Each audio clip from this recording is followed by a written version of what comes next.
Good morning, everybody, and welcome to my channel. I'm Jennifer. This is Joseph, and our channel is A Country Life. So today's video is just a little bit different, actually probably a lot different than normal. I usually stick to family vlogs, food.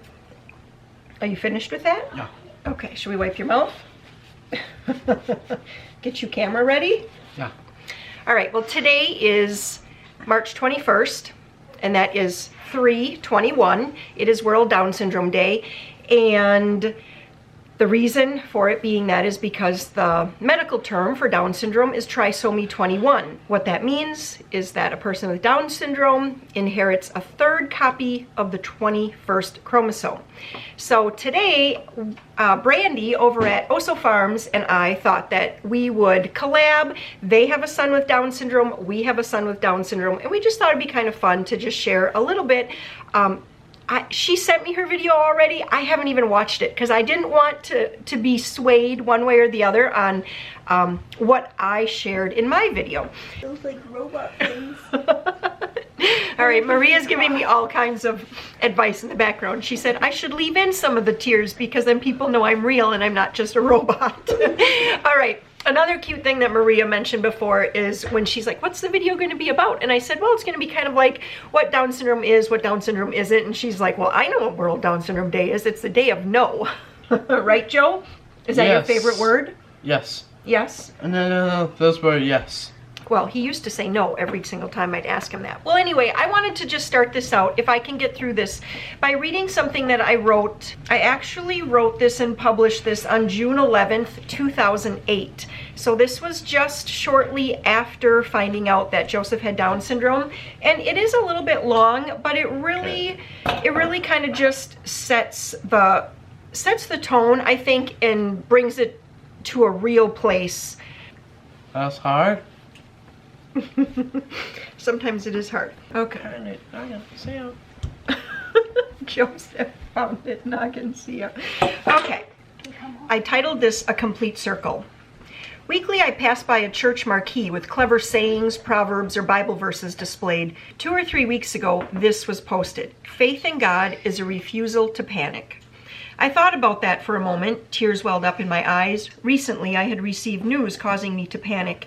We received confirmation on May 2nd, our 5th child, due in August, has Down syndrome. On April 29th, I had gone for a pieces and parts, that's what my doctor calls it, ultrasound.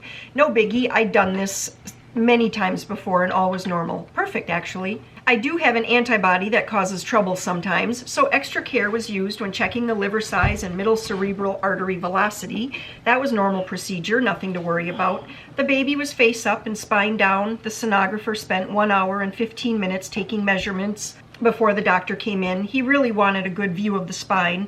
I went to the bathroom, had a glass of orange juice, pushed on my belly a few times, all in the hopes that this baby boy, I just learned that news a few... Mom. What? Okay. I'm okay.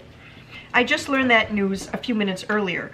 Would roll over, showing the spine. He didn't. I laid on my side. I laid on my other side, causing the sheet to slide, exposing my naked rear. No one attempted to cover it. They were intent on the screen. The doc pushed, tapped, talked, ordered our baby to roll over. Still nothing. I could go. I got dressed, thinking about being late for the appointment with my OB doctor and how I wouldn't have any leftover time in the waiting room to read the novel I brought with. I checked in at the first floor OBGYN department. Before I even sat down, Sue called me back. We passed by the scale and went straight to the exam room. No blood pressure check, no reminder as to how many weeks along I am. Just a quick, Dr. Meyer will be with you in a minute. I know Sue. She's been there with me through all my pregnancies. We share vacation stories and poke fun at Dr. Meyer. She knows my weight. She's held my toes during past amniocentesis.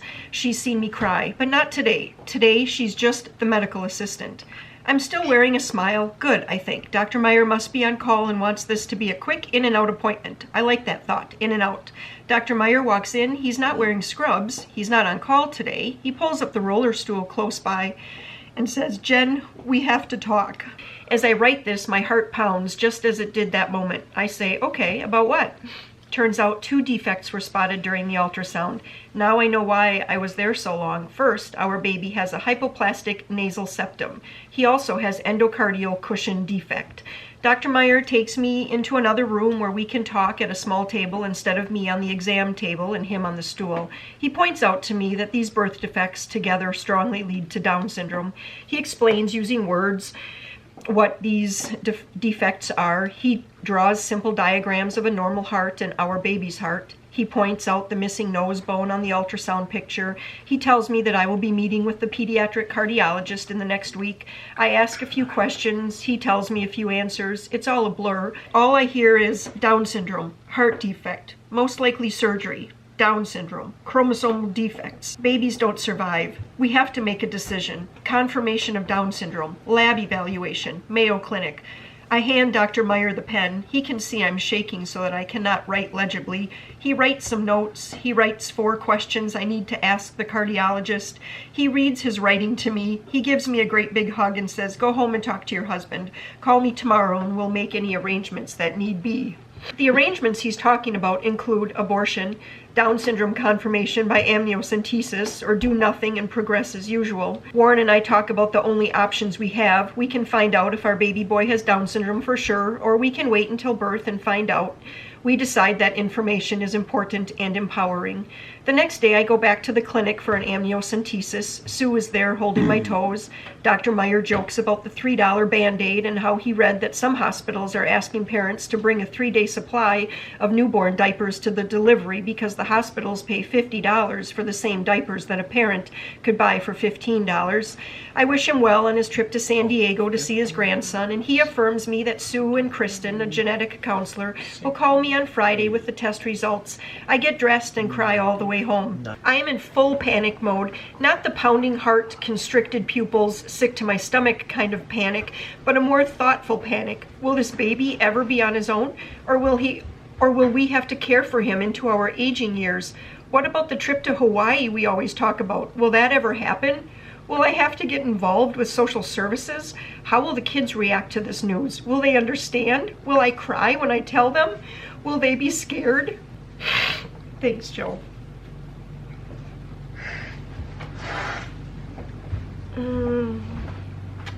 Will I have enough time and energy to care for our baby boy as well as homeschool the other 4 and give them what they need? Will I ever feel deserving of fun again? Will I ever smile again? Will I feel guilty forever about wanting more children?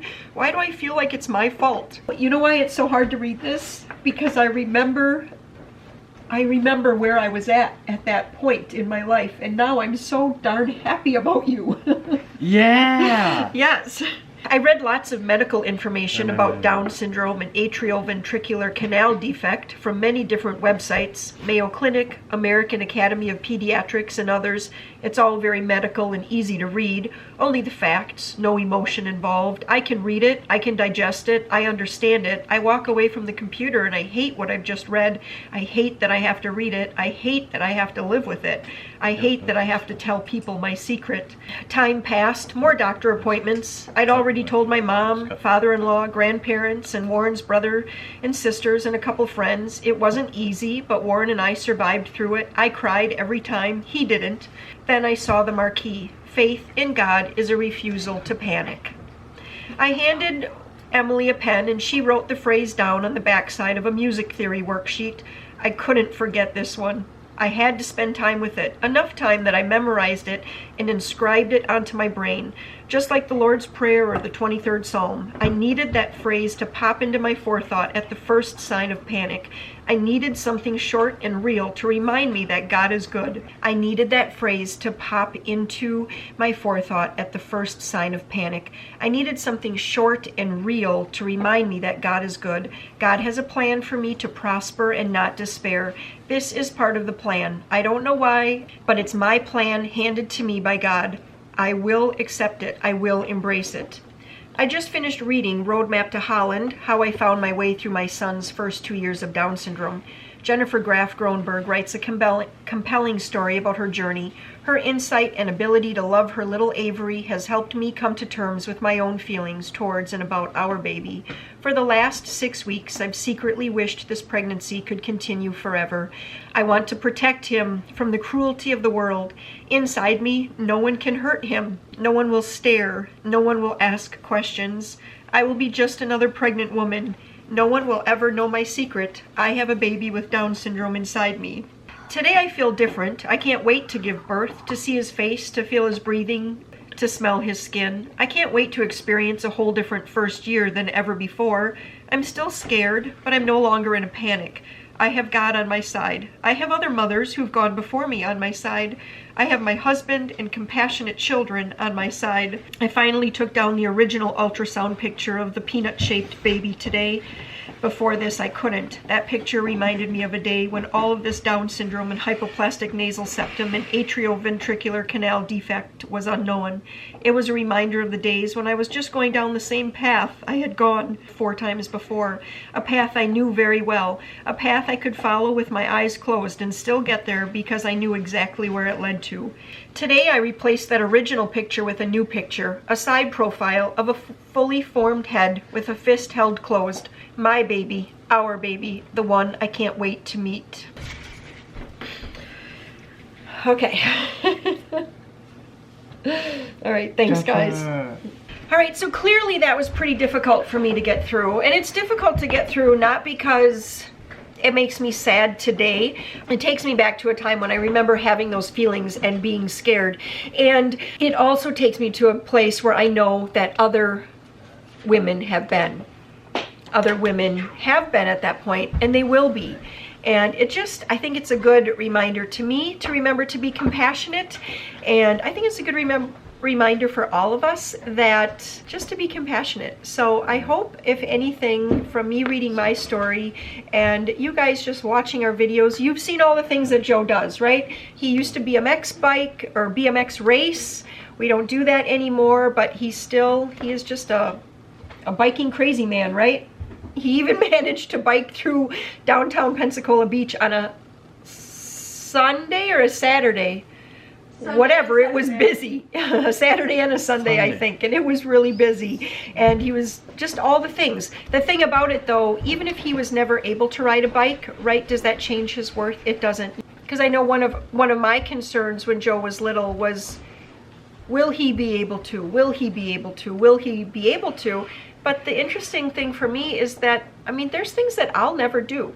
I mean, I can say with pretty good confidence that I will never perform open heart surgery. That doesn't make my worth less, and it doesn't make someone else worth more because they can and I cannot.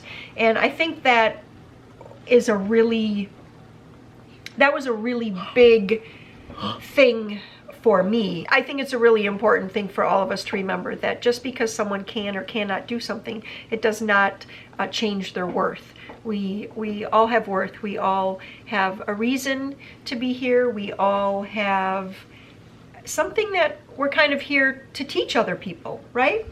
And I always think of Joe, one of the things, you taught me patience. Me? Yes, you. Because I would not say that I'm a very patient person.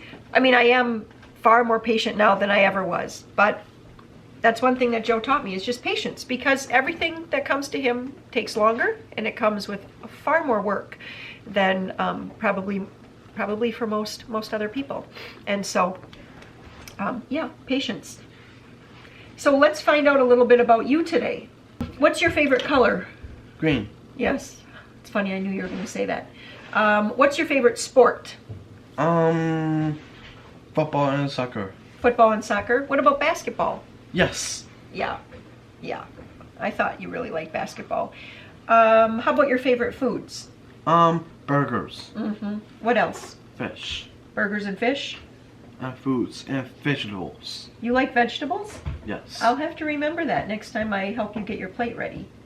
Yes, and so I hope that was a bit informative for you all. I know that I kind of stammered through that and got teary multiple times through that, but I really wanted to just kind of, I just wanted to revisit that. It's been a little while since I read that. One thing that someone said to me when they found out, she said, I hear that you have a difficult blessing. And I thought that was such a fantastic way of putting it, because I mean, every baby is a blessing, and this one just brought some difficulties for sure, but it was still playing the trumpet now? Yeah.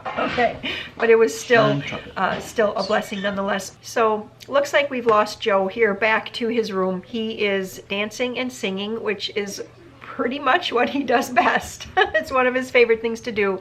And I just want to say thank you so much to all of you for watching today's video, and let's make today a day to say Happy World Down Syndrome Day, and to remember that all people have worth, and that Down syndrome is a positive thing. It is a good thing, even though it comes with its own set of challenges. Just because something is challenging and hard doesn't mean that it's bad, and it actually is quite the opposite. Challenging and hard usually produces, usually helps us to become better people. So thank you all for watching the video, for watching all of our videos, and just always sharing so much love and support towards Joe.